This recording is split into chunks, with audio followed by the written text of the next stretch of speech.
Hello students, welcome to online classes, class 9 mathematics.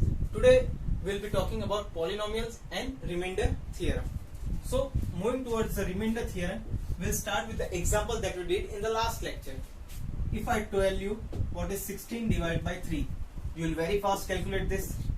Write it 16, 3 5s are 15, change the sign and this is the remainder. Okay, this is very easy, you will write it very fast.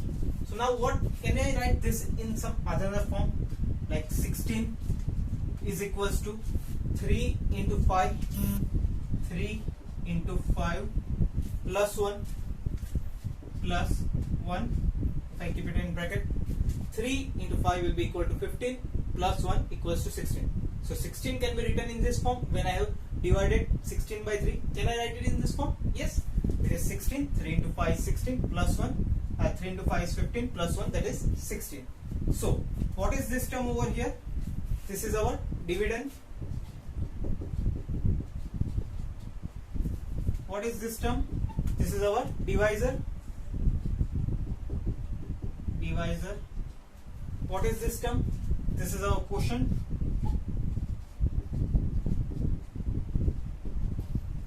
What is this term? That is our remainder.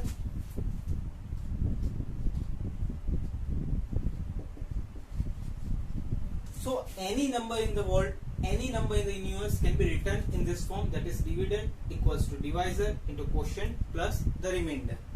So suppose we want to write the same thing with polynomials.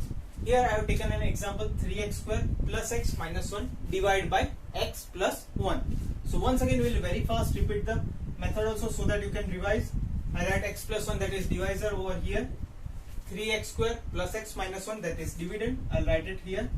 3x square plus x minus 1. Okay. To find the first quotient, what we'll do? We'll take the first term of dividend and first term of divisor. So first term of dividend is 3x square upon first term of divisor, that is x. So this will give me answer. X square will get cancelled, that is I'll get 3x. 3x square divided by x will give me 3x. So that becomes my first quotient. So I'll write 3x over here. Then what I'll do? 3x into x plus 1. Okay. So 3x into x is equals to 3x square. 3x plus x will be equal to 3x. So now change of sign, negative sign. What will be my answer? 3x square minus 3x square will give me 0. X minus 3x will give me minus 2x. Okay. Now what I'll do? I'll bring this next term down. So it will be minus 1. Once again, to find the second quotient, this becomes our new dividend. And to find the second quotient, what we do? Once again, take the first term, that is minus 2x. Minus 2x, first term of dividend and first term of divisor. This will be equal to minus 2. This will be equal to minus 2. So I'll write minus 2 over here. And here term will be minus 2 into x plus 1. So minus 2 into x will give me minus twice x. And minus 2 into plus 1 will give me minus 2. So if I change the sign, this will become plus, this will also become plus as it is negative. So minus 2x plus 2x will give me 0. Minus 1 plus 2 will give me plus 1. Okay, is it clear up till now? Now you can see over here that degree of this is 0, that is this is a constant term, and degree of divisor is 1. So degree of divisor is greater than degree of dividend. So we need to stop it over here. So if I want to write the same thing, in this form, can I write it? What is the dividend over here? Dividend is 3x square plus x minus 1. 3x square plus x minus 1 is equals to divisor. What is the divisor over here? X plus 1. So I'll write x plus 1 multiplied by 5. What is 5? 5 is the quotient. So what is the quotient over here? Quotient is 3x minus 2. So into 3x minus 2 plus remainder. What is the remainder? Remainder is 1. So I'll write plus 1. Okay, what I'll do? To check whether this is correct or not, we'll multiply this two term and simplify this side term so that it should be equal to this term. Okay, So if we start simplification, I need to multiply x with 3x and x with minus 2. So what is my first term? 3x into 3x will give me 3x square. X into minus 2 will give me minus 2x. Now I need to multiply this term with 3 and this term with minus 2. 1 into 3x will give me plus 3x.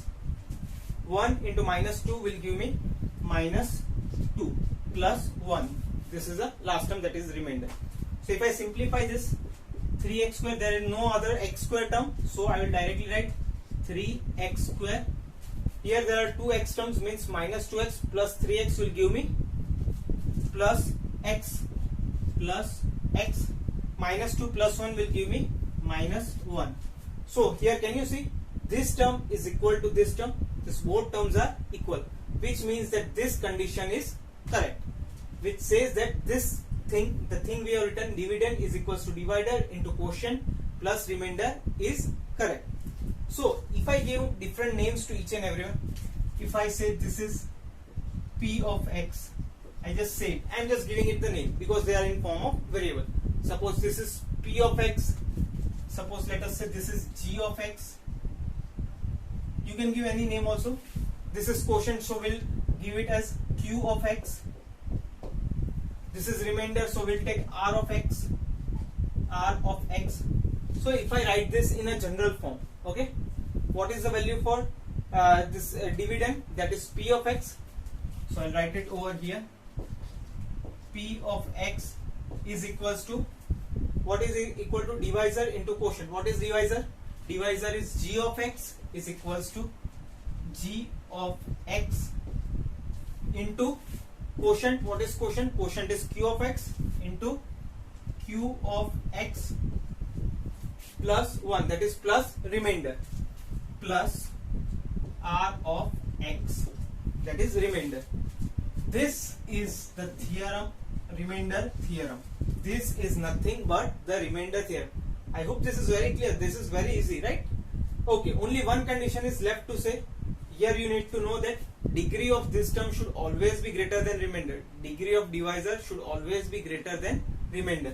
So we'll write degree of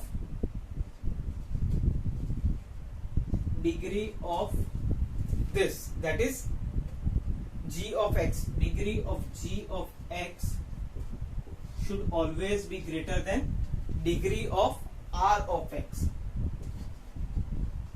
Degree of r of x, that is remainder.